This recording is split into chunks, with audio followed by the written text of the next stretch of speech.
Praise the Lord. கர்த்தர் நாம் மையப்படுவதாக.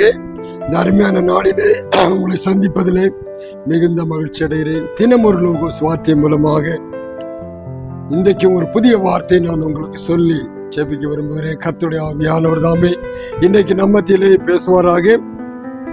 உங்களுக்காக ஏசாயா புஸ்தகம் 41 அதிகாரம் 13 வசனத்தை நான் வாசிக்கிறேன். உன் தேவனாயிருக்கிற கர்த்தராகிய நான் உன் வலது கையை பிடித்து பயப்படாதே, நான் உனக்கு துணை நிற்கிறேன் என்று சொல்லுகிறேன். கர்த்தர் சொல்லுகிறார், தேவனாய் இருக்கிற கர்த்தராகிய நான் உன் வலது கையை பிடித்து பயப்படாதே, நான் உனக்கு துணை நிற்கிறேன் என்று சொல்றார். பாருங்க, இஸ்ரவேல் ஜனங்களை பார்த்து, இந்த யாக்கோபை பார்த்து 41 அதிகாரம் ஃபுல்லா படிச்சீங்கன்னா யாக்கோபை பார்த்து சொல்றாரு, என் தாசனாகிய யாக்கோபே, இஸ்ரவேலே பயப்படாதே, நான் உன்னோடு இருக்கிறேன், உன்னை ஆசீர்வதிப்பேன் என்று சொல்லிக் கொண்டே இருக்கிறார். யாக்கோபு என்னும் பூச்சியை பயப்படாதே, உன்னை ஆயத்தம் பண்ணி கொண்டிருக்கிறேன், நீ செய்ய வேண்டிய காரியத்தை நான் உனக்கு சொல்லி கொண்டிருக்கிறேன் சொல்றார். பாருங்க, இந்த வசனத்திலே நான் வாசிக்கும் போது, உன் தேவனா இருக்க கர்த்தராய் இருக்கிற நான் வலது கையை பிடித்து கொண்டிருக்கிறார். பாருங்க, நம்முடைய எல்லாரும் அந்த இஸ்ரவேல் ஜனங்களுடைய வலது கையை பிடித்திருக்கிறார். என்ன அர்த்தம்? வலது கை அவருடைய வலது சைட்ல இருக்கிறார். வலது கையை பிடித்து கொண்டு வலது கையை பிடித்து கொண்டிருக்கிறார். வலது கை பாரு, வலது கையை நான் பிடிக்கிறேன் என்று சொல்றேன். அதனால நீ கலங்க வேண்டிய அவசியம் இல்லை, நீ பயப்பட வேண்டிய அவசியம் இல்லை, உனக்கு விரோதமா இருக்கிற ஜனங்களை குறித்து நீ கலங்க வேண்டிய அவசியம் இல்லை. காரணம், நான் உன் வலது கையை பிடித்து கொண்டிருக்கிறேன். அதனாலே நீ என்ன செய்யலாம், நான் உனக்கு துணை நிற்கிறேன், நான் உனக்கு துணையாய் வருகிறேன் என்று சொல்ல. பாருங்க, ஆண்டவர் தாமே இஸ்ரவேல் ஜனங்களுக்கு துணையாய் வந்தார். பாருங்க, யாக்கோபின் சந்ததிக்கு துணையாய் வந்தார், யோசேப்புக்கு துணையாய் வந்தார், மோசேக்கு துணையாய் இருந்தார். எத்தனை பழைய ஏற்பாட்டு பரிசுத்தவான்கள், புதிய ஏற்பாட்டு பரிசுத்தவான்கள். பவுலுக்கு கர்த்தர் துணையாயிருந்தார். பவுலை பார்த்து சொல்றாரு, பவுலே நீ பயப்படாதே, நீ இந்த இடத்துல பிரசங்கம் பண்ணது போல நீ எல்லா இடத்துலயும் சொல்லணும், நான் உன்னோடு இருப்பேன்னு சொன்னார். அதே போல கர்த்தர் கூடவே இருந்தார். அவருடைய கப்பல் பிரயாணத்திலே கூட இருந்தார். அங்க கூட பயங்கரமான புயல் ஆரம்பித்தது, கப்பல் மூழ்கி போற சூழ்நிலை வந்தது. அப்பொழுது அவர்கள் தங்களை காப்பாற்றிக் கொள்ள எவ்வளவோ பிரயாசம் எடுத்தார்கள்.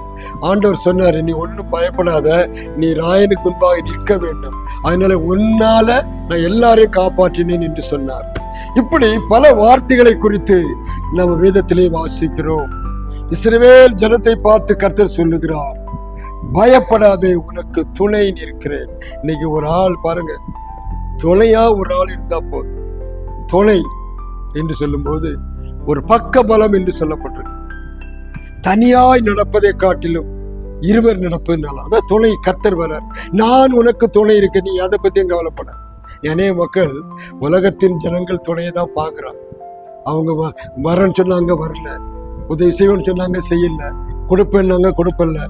இப்படியெல்லாம் இவர்களின் துணையை விட்டு விட்டார்கள். எனக்கு எந்த துணையும் செய்யவில்லை என்று இருந்தாலும் கர்த்தர் சொல்றாரு, நான் என்ன செய்கிறேன், உனக்கு துணை நிற்பேன் என்று சொல்லி வலது கையை பிடித்து சொல்லுகிறார். இன்றைக்கு அருமையான பிள்ளைகளே, அன்றைக்கு இஸ்ரவேலை பார்த்தவர் இன்றைக்கு ஆவிக்குரிய இஸ்ரவேலா இருக்கிற உங்களை பார்த்து, நம்மை பார்த்து சொல்ற ஒரு காரியம் என்ன தெரியுமா, நீ பயப்படாது. இந்த வருஷத்துல வந்த காரியங்கள் எல்லாவற்றையும் கர்த்தர் பார்த்து கொண்டார். இனி வரப்போற வருஷத்தை எப்படி இருக்குமோ கவலை எல்லாம் என்ன தெரியுமா, நாளைக்கு என்ன பண்ணுவோம், நாளை கழிச்சு என்ன பண்ணுவோம், ஃபியூச்சர்ல என்ன பண்ணுவோம் நினைச்சு பாருங்க. ஒரு மாடு இருந்துச்சான், ஒரு பசு மாடு இருந்துச்சான். அந்த மாடு என்ன பண்ணுச்சான் பாருங்க, அது கொஞ்சம் போலதான் வைக்கல் இருந்துச்சு, புல்லு வைக்கல் கொஞ்சம் இருந்துச்சு.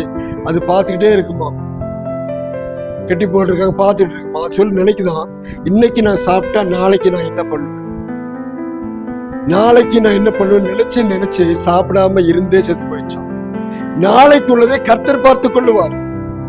அதனால் பயப்பட, நான் உனக்கு துணை நிற்கிறேன், நான் வழிவாசலை திறப்பேன், நான் உன்னோடு இருப்பேன், நீ வரப்போற புதிய வருஷத்துல நான் என்ன செய்வேன் யோசிக்காதீங்க. கர்த்தர் உங்களோடு இருந்து செய்ய வேண்டியதை உங்களுக்கு போதிப்பார், நடக்க வேண்டிய வழியை உங்களுக்கு காட்டுவார், அவர் உங்களுக்கு துணையாய் வருவார், உங்கள் வலதுகரை பிடித்து சொல்லுகிறார். அதை என்ன சொல்லுகிறார் பாருங்க, நான் உனக்கு துணை நிற்கிறேன். ஆண்டவர் துணையாய் வர விரும்புகிறார், புதிய வருஷத்துல நீர் எனக்கு துணையாய் வாரும் என்று சொல்லுங்கள். கர்த்தர் உங்களையும் குடும்பத்தை ஆசீர்வதித்து அவர் உங்கள் குடும்பத்தோடு நடப்பார், உங்கள் பிள்ளைகளோடு நடப்பார், உங்கள் சொந்த பந்தங்களோடு நடக்கும்படி துணையாய் வரும்படி விரும்புகிறார். இன்னைக்கு கூப்பிடுவீங்களா?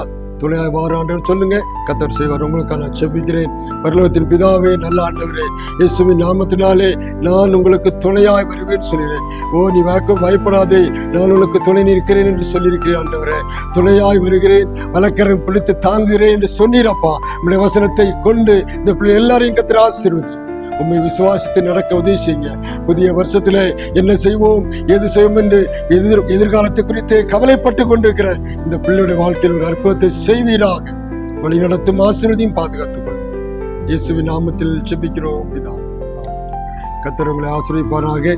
அதனால நம்முடைய தேவன் நம்மை பார்த்து சொல்றார், உங்களை பார்த்து சொல்றாரு.